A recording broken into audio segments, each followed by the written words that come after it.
In this presentation, we will continue on with our comprehensive problem for an individual relatively low income entering the dependents into an Excel worksheet, double checking that to the information we entered into tax software. Here, for more accounting information and accounting courses, visit our website at accountinginstruction.info. Is our Excel worksheet, basically the tax formula. If you've got questions about the worksheet, you can take a look at a prior presentation for those. We know now that we have entered two individuals into our tax software. So we have two dependents, in other words, I should say, in page 1 of the tax software, these two items here. We want to reflect that information then in our tax worksheet. If we then go to our tax worksheet, we're going to say, okay, so we have two dependents. How can we reflect that in our worksheet? And it's a little bit different these days because, of course, there's no exemption. So we have the gross income. We've got the adjustments, nothing there. We have the same adjusted gross income as we had prior to entering the dependents. Itemized deductions or standard, we take the greater of the two. We still have the tax income before exemptions, and that gives us our tax, which will be calculated, which we had in the prior presentation, 8,883. So what do these dependents do for us? Well, they're going to give us those credits, and that's going to be if they're a child tax credit, that'd be the biggest one, and we're going to have a credit if it's going to be qualified as a non-child credit for dependent credit. Now, note that we only paid 883 of the liability and taxes. That's the only taxes that we have.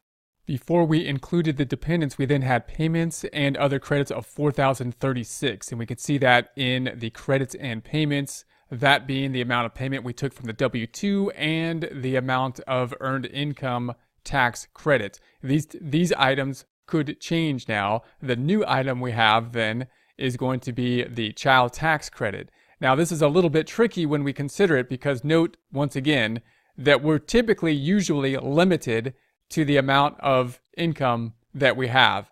So the most credits are limited, but the child tax credit and earned income credit could go beyond that, and therefore it can be a little bit tricky to see how that calculation will be.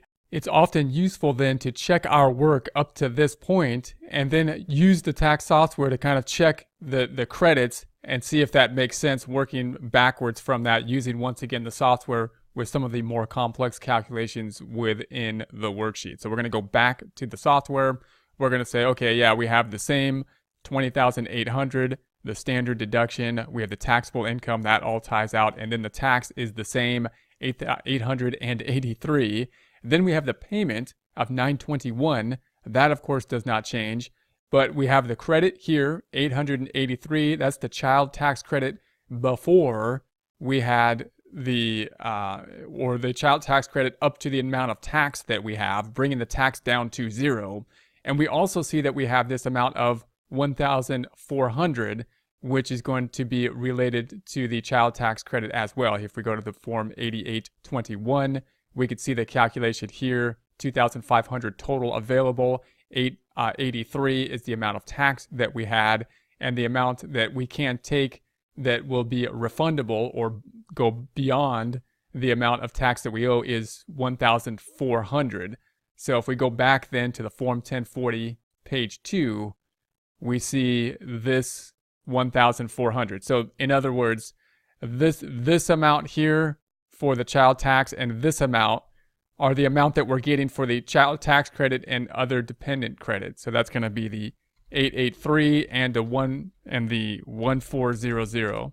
That's 2,283. So if we go back to our worksheet, we're going to go to the credits, and I'm going to say, okay, so the credits in essence then for the child tax credit and other is going to be the 2,283. And we also note that anytime we have a change, we could have a change to this amount, the refundable credit for the earned income credit, 3,115. So if we scroll back over, 3,115 hasn't changed because our income remains the same in this case. So we're good there. We have to check that basically every time. In essence, this is our total credits and payments. So we got the credits here added up. We've got our payments up top, 921. If we go back to our tax formula, page 1 that amount then, $6,319. Here's our tax. Here's the $6,319. If we subtract those two out, we have a refund at this time, $5,436. Back to the tax software, we've got the $5,436 of the refund. Again, if you want to make sure to go through these, notice if we do this with a worksheet, it kind of makes us double check these. It makes us go through and say, okay, how are these credits tying together? What's the credit versus the payment? How do we work these through? And then go through and see what the credits are and how they're calculated within the system, but also relying on the system when appropriate, when doing things like looking up tables in order to set up this worksheet. Our goal to enter the information as efficiently as possible, as well as possible with the minimal amount of errors through a double check system, entering it into the tax software as well as a double check type worksheet. For more accounting information and accounting courses, visit our website at accountinginstruction.info.